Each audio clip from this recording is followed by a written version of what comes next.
Bienvenidos a una emisión más de su noticiero edición fin de semana de ABA Televisión. Mi nombre es Cristian Romero y estas son las noticias. Comenzamos con las primeras imágenes del Papa Francisco saliendo de Roma hacia Irak, convirtiéndose así en el primer pontífice en visitar esas tierras.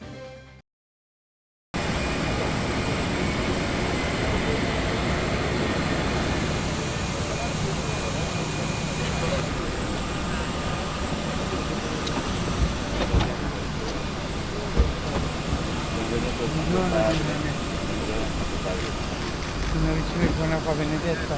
Sì,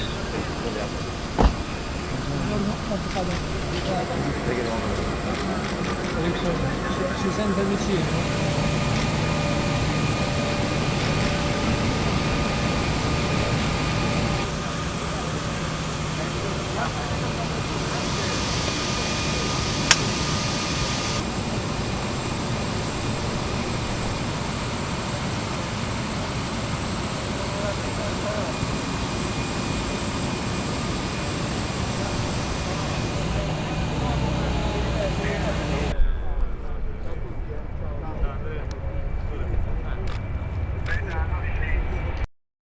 El Papa Francisco durante el viaje a Irak dijo: esto es un viaje emblemático, un deber hacia esa tierra.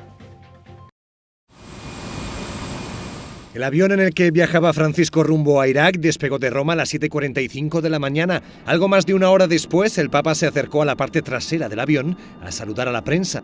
Io sono contento di riprendere i viaggi e questo è un viaggio emblematico, anche è un dovere verso una terra martoriata da tanti anni. El Papa ha saludado a todas las personas a bordo, siempre con mascarilla y manteniendo las distancias de seguridad. Javier Martínez Brocal le ha entregado el documental En la frontera del infierno, dirigido por Ángeles Conde, sobre los cristianos perseguidos en Irak. La periodista española de la radio COPE, Eva Fernández, ha mostrado al Papa la carta que el ISIS envió a cristianos de la llanura de Nínive con el ultimátum de convertirse o abandonar la tierra. También el tarifario del Estado Islámico, con los precios de venta de mujeres esclavas. El Papa ha dicho que esta terrible realidad también ocurre en Europa. Durante el vuelo, Francisco ha enviado mensajes de saludo a los 5 países que ha sobrevolado el avión, entre ellos Israel. Se le veía contento de retomar los viajes internacionales tras 15 meses prácticamente sin salir del Vaticano. Las autoridades de Irak reciben al Papa Francisco con respeto y gusto, con un canto de fraternidad, el himno a la alegría. El avión papal llegó puntual al aeropuerto internacional de Bagdad. Francisco apareció equipado con la mascarilla cuando el patriarca de los católicos caldeos, el cardenal Luis Sacco, subió a recibirle. El viento azotaba y por eso tanto Francisco como el cardenal Pietro Parolin llevaron el solideo en la mano. Irak recibió al Papa con nada menos que el himno de la alegría de Beethoven, un canto a la fraternidad.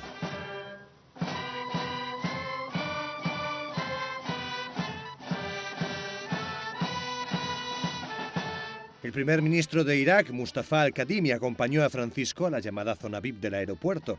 Estuvieron sentados más de 5 minutos hablando antes de dirigirse al coche que llevaría a Francisco al Palacio Presidencial. Pasearon entre personas vestidas con trajes tradicionales al son de la música.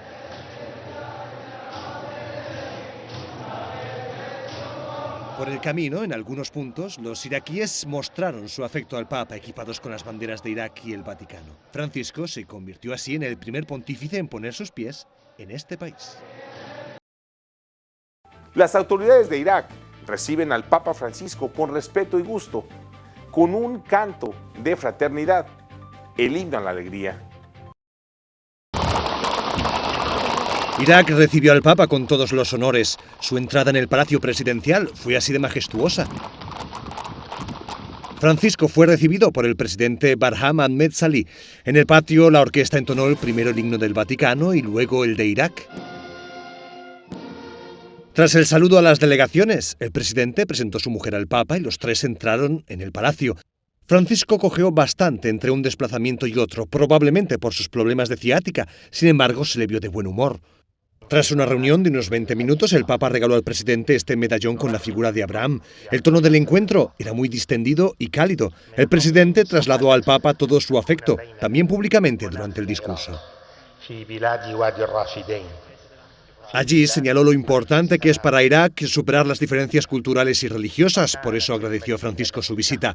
Por su parte, el Papa pronunció un discurso donde señaló 3 pasos fundamentales para consolidar la paz en el país. Por un lado, para hacer de Irak un lugar mejor, pidió el apoyo de la comunidad internacional, a la que también pidió que en este momento de pandemia es importante cooperar para que las vacunas lleguen a todos. Questa crisi richiede sforzi comuni da parte di ciascuno per fare i tanti passi necessari, tra cui un'equa distribuzione dei vaccini per tutti. En segundo lugar, Francisco pidió eliminar a los ciudadanos de segunda clase y por eso recordó el sufrimiento de todas las minorías, no solo la cristiana. E qui tra i tanti che hanno sofferto non posso non ricordare gli yazidi, vittime innocenti di insensata e disumana barbarie, perseguitate e uccisi a motivo della loro appartenenza religiosa e la cui stessa identità e sopravvivenza è stata messa a rischio. Por último, Francisco expuso su ambicioso proyecto para Irak, liderar un cambio en Oriente Medio, demostrar que la convivencia es posible. L'Iraq è chiamato a mostrare a tutti, specialmente in Medio Oriente, che le differenze, anziché dar luogo a conflitti, devono cooperare in armonia nella vita civile. Este fue el primer discurso del Papa en Irak. Es el discurso más político, pues lo pronuncia ante autoridades civiles y demás actores sociales del país. A continuación tenemos el agrado de presentarles una reflexión del Evangelio del Día a cargo de nuestro director general, Jaime Sevilla. En el Evangelio de hoy tenemos la parábola del Hijo Pródigo. Y es hermosa, porque tenemos a la escena un padre amoroso que ama a sus 2 hijos y 2 hijos con pensamientos completamente diferentes, aunque muy similares al final. Uno de ellos, el menor, como es siempre, los jóvenes son aventados, ¿no? Imprudentes, le dice: Padre, dame la parte de la herencia que me corresponde. Pedir la herencia en vida era una ofensa terrible al padre. Y el padre la repartió. Y el hijo se fue y se la gastó en todo tipo de cosas en el mundo. Cuando se le terminó todo, se le fueron los amigos, se le fueron las amigas, se le fueron todos aquellos. Entonces deseaba llenarse el estómago con la comida de los cerdos, pero nadie se la daba. Y dijo: volveré a la casa de mi padre. Y le diré: Padre, pequé contra el cielo y contra ti. Ya no merezco llamarme hijo tuyo. Y así como tenemos el regreso de este hijo, que llega convertido, arrepentido completamente, y el padre lo acoge con fiesta, con todo su amor. El hijo mayor, sin embargo, está celoso, porque escucha la música, escucha que el padre ha mandado a matar el ternero más gordo y ha hecho fiesta.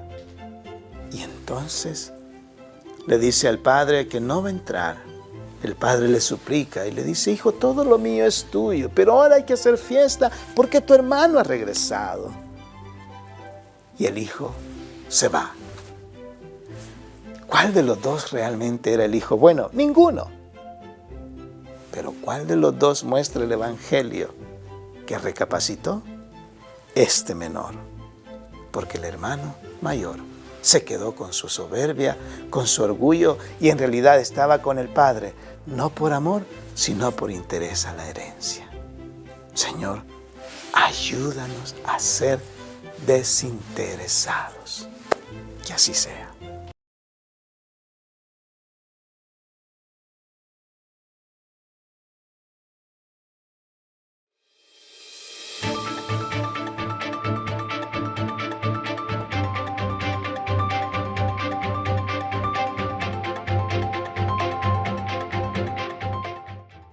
Las democracias se deterioran a gran velocidad alrededor del mundo.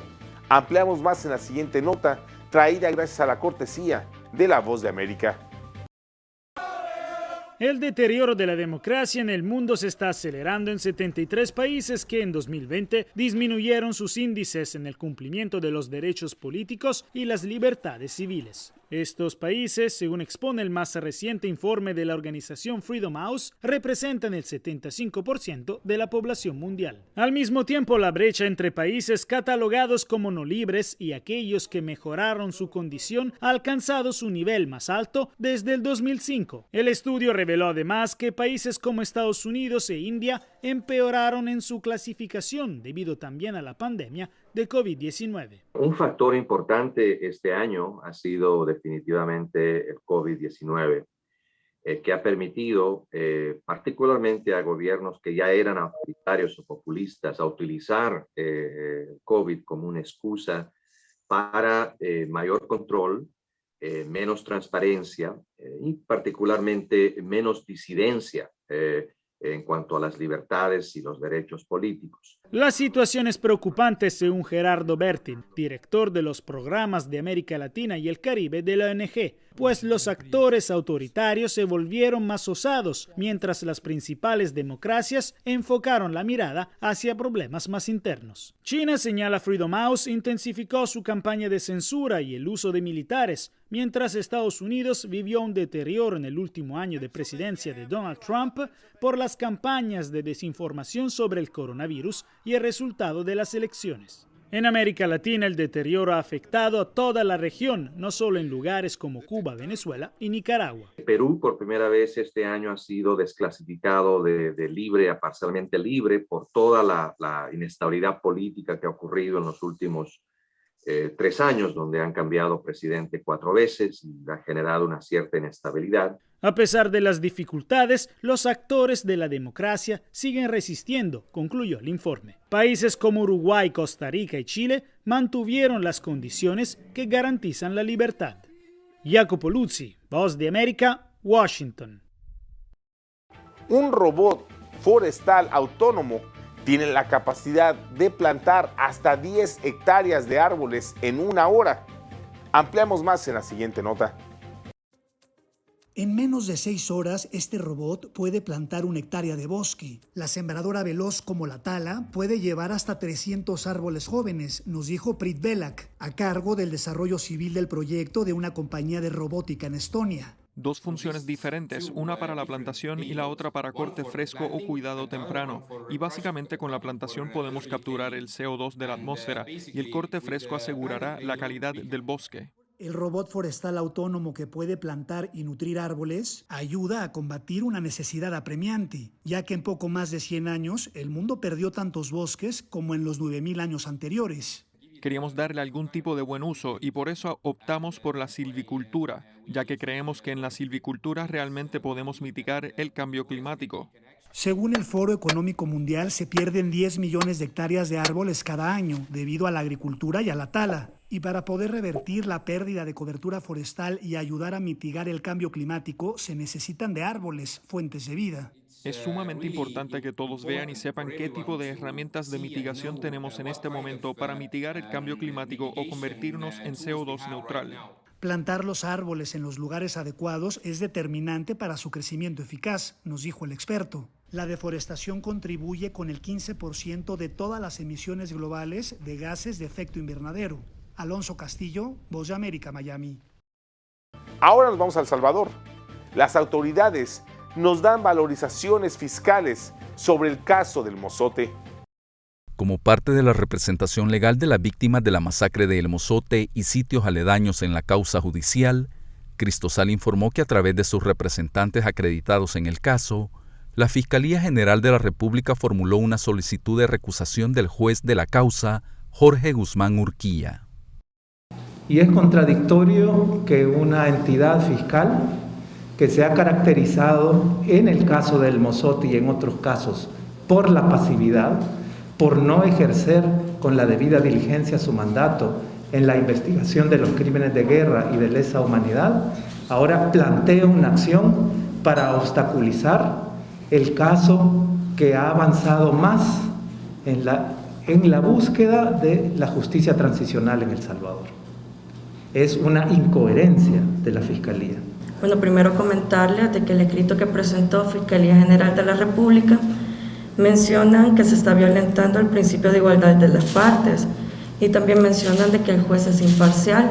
Consideramos que Fiscalía General de la República está equivocada en esa parte, ¿verdad?, de querer recusar al juez, ya que no tiene fundamentos legales para poder hacerlo. Ellos únicamente expresan, por ejemplo, ese principio de igualdad, ponen expresamente el artículo 3 de la Constitución, pero no fundamentan nada, no alegan nada. Ya son órdenes giradas para los fiscales que están representando el caso. Están atacando y están entorpeciendo la labor que está desarrollando un juez, que su actuar o todo el desenvolvimiento o todo el desarrollo judicial que ha tenido el tribunal ha estado desde el punto de vista de la acusación particular enmarcado dentro de los parámetros legales y los parámetros constitucionales, aplicando también normativa relacionada a tratados internacionales de derechos humanos.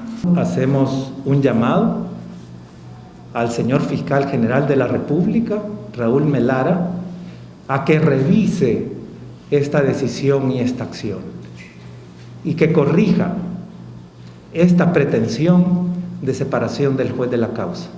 Ya que están vulnerando el derecho a la justicia, a la verdad y a la reparación de las víctimas.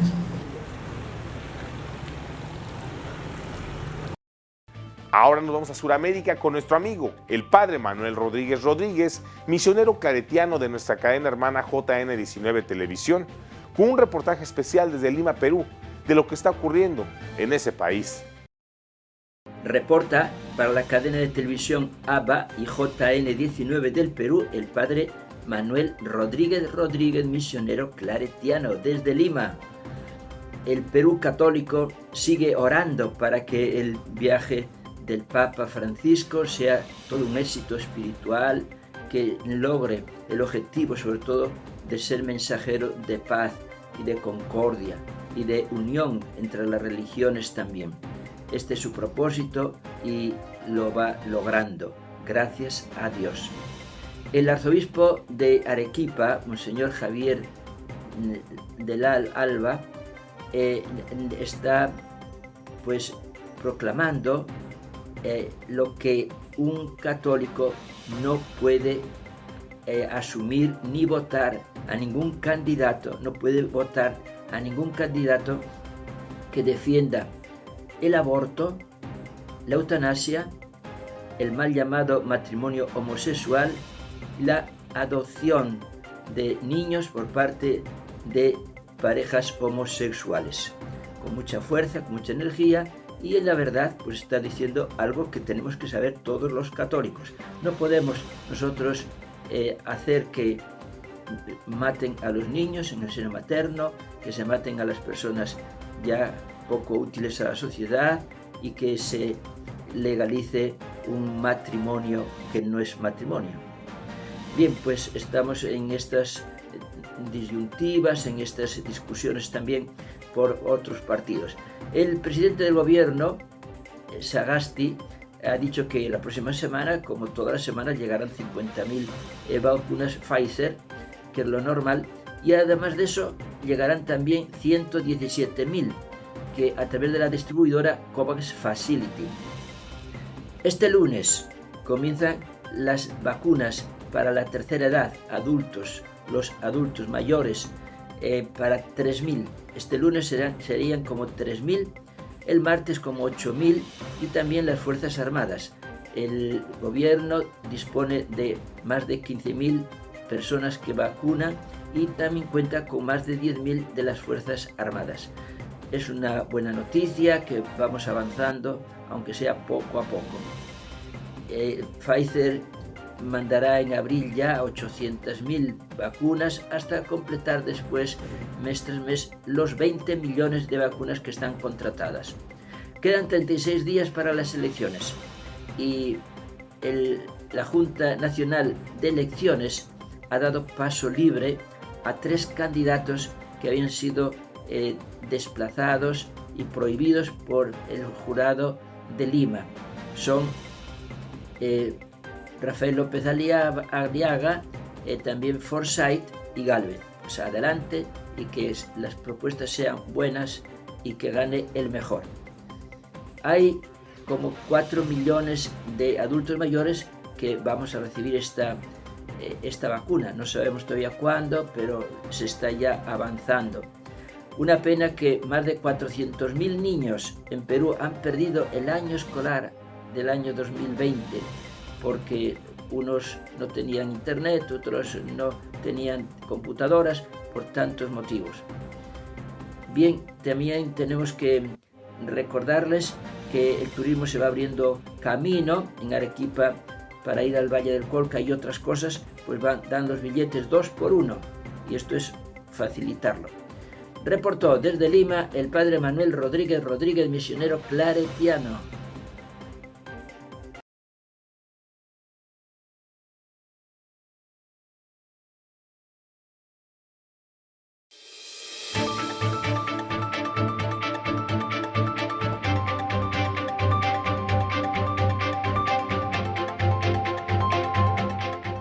El gobierno de El Salvador le pagará al FODES lo atrasado con un préstamo adquirido del Banco Centroamericano por la cantidad de $426 millones.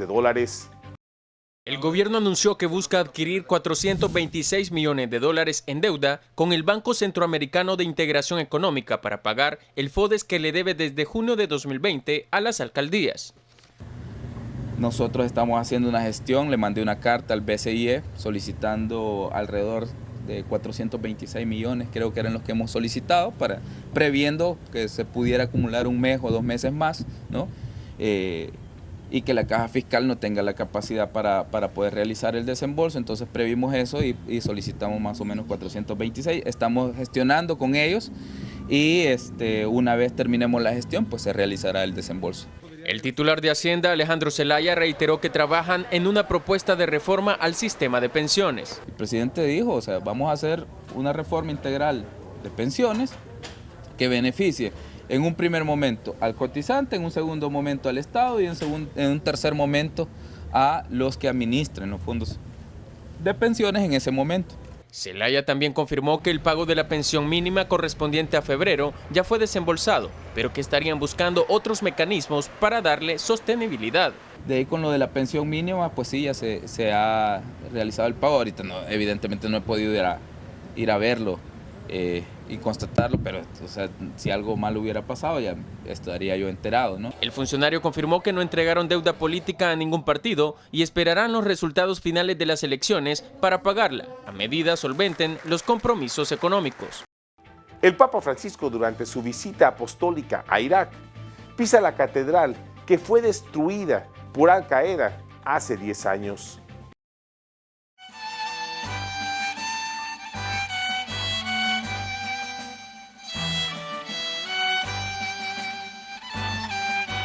Diez años después del atentado de Al Qaeda a la Catedral Sirocatólica Nuestra Señora de la Salvación, el Papa Francisco encontró en este mismo lugar a obispos religiosos y seminaristas de Bagdad.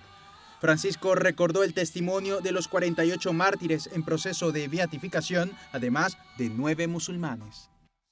La loro morte ci ricorda con forza che l'incitamento alla guerra, gli atteggiamenti di odio, la violenza e lo spargimento di sangue sono incompatibili con gli insegnamenti religiosi. E voglio ricordare tutte le vittime di violenze e persecuzioni appartenenti a qualsiasi comunità religiosa. Las dificultades forman parte de la experiencia cotidiana de los fieles iraquíes, así lo afirmó el Papa, al igual que agradeció el ejemplo de la iglesia iraquí al permanecer cercana a la gente. Avete dovuto affrontare gli effetti della guerra e delle persecuzioni, la fragilità delle infrastrutture di base e la continua lotta per la sicurezza economica e personale che spesso ha portato a sfollamenti interni e alla migrazione di molti anche tra i cristiani in altre parti del mondo. Utilizó la imagen de una alfombra para rescatar el ancestral patrimonio histórico, litúrgico y espiritual de las diferentes iglesias presentes en Irak, una metáfora que remite también a su fuente, porque Dios mismo es el artista. Francisco recordó que en los jóvenes está la esperanza del renacer de la tierra que vio crecer a Abraham.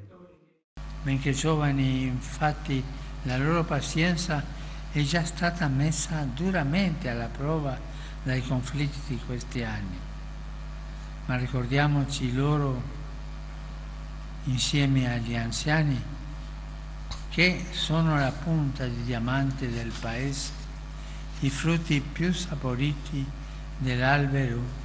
Al final del encuentro, el Papa Francisco utilizó esta estola fabricada por mujeres de Caracas. Con ella rezó el Padre Nuestro en una variante del arameo.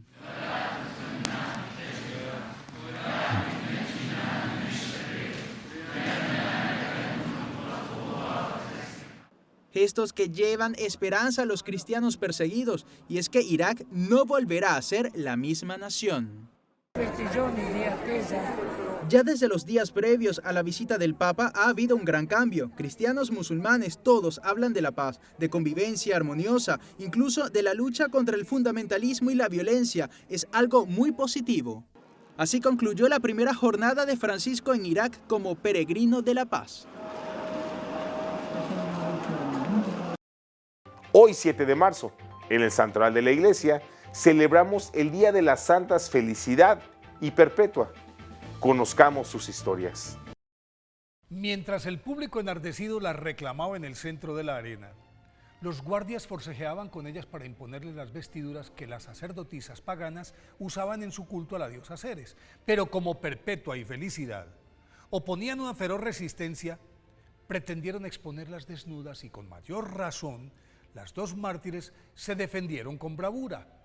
Al final, los soldados se resignaron y las lanzaron al ruedo con sus propias ropas. Una vez dentro del anfiteatro, las pusieron enfrente de una vaca salvaje que las embistió como una tromba varias veces hasta que Felicidad quedó semi-inconsciente y Perpetua, a pesar de recibir algunas cornadas, tras cada acometida de la fiera, se levantaba con rapidez y pudorosamente recomponía su vestido para no dar oportunidad a comentarios obscenos por parte de la enfebrecida muchedumbre, que al ver la digna actitud de la joven matrona, pidió que les permitieran salir, momento que aprovechó para recoger a su fiel esclava, por la puerta que atravesaban tradicionalmente los gladiadores victoriosos. Pero una vez franqueada esa entrada, al unísono, la veleidosa turba exigió que las devolvieran a la arena y las ejecutaran allí.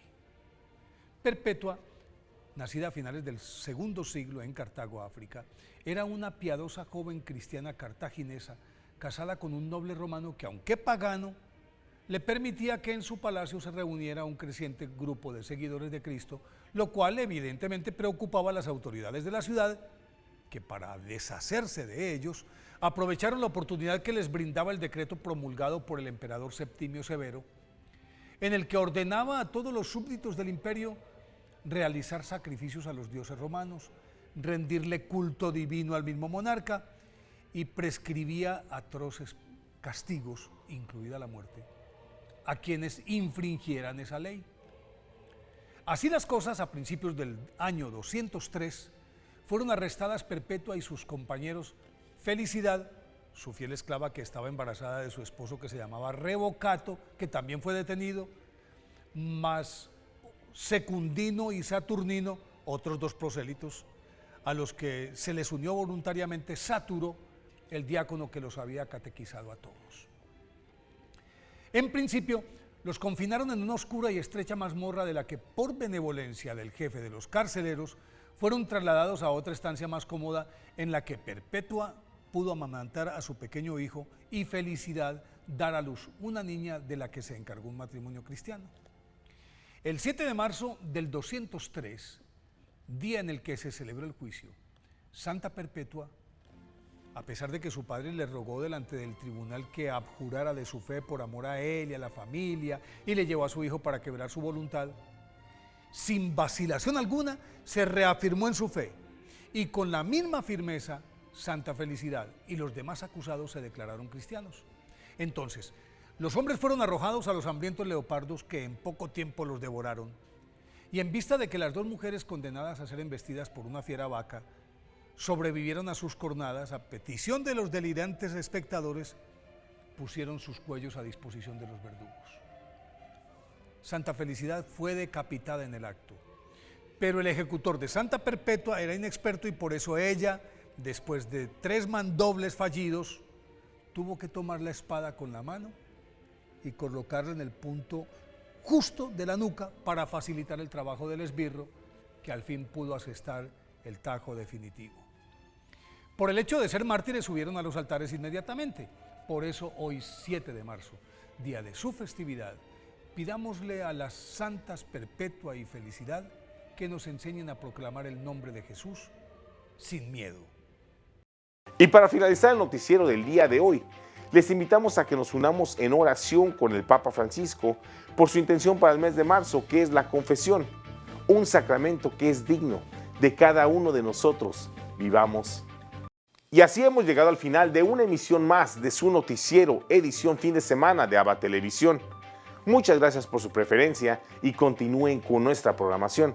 Les invitamos a sintonizarnos todos los días, en vivo, las 24 horas, por www.abatvn.com, por Canal 75 de Guatemala por Multivisión, en nuestras plataformas digitales de Roku TV y Amazon Fire, así como en las cadenas hermanas y como siempre, en nuestras redes sociales.